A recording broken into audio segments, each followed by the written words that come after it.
আজকে ছিল আমার একটা ফটোশ্যুট, তো সেই মতো চা খেয়ে রেডি হয়ে পৌঁছে যাই লোকেশনে এবং গিয়ে শুরু করে দিই মেকআপ।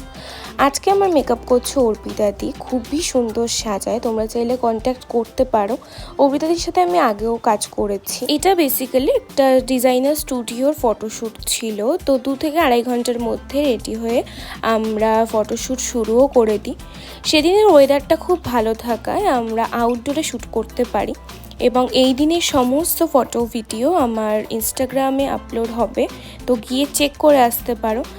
তো কিছুটা ফটো ভিডিও আউটডোরে শ্যুট করে কিছুটা ইনডোরে শ্যুট করে আমাদের শ্যুট এন্ড হয় এবং মেকআপ তুলে আমরা কিছু টুকটাক খেয়ে নিই। খেয়ে তারপরে আমাদের আবার যাওয়া ছিল বিশালে, স্নেহা দিদির ছেলেকে আমরা দেখতে যাব, তাই ওর জন্য দুটো জামা নিয়ে আমি আর দেবা পৌঁছে যাই স্নেহাদের বাড়ি এবং ওখানে বেশ কিছুক্ষণ কাটিয়ে চলে আসি বাড়ি। ডিনার করি ধোসা দিই।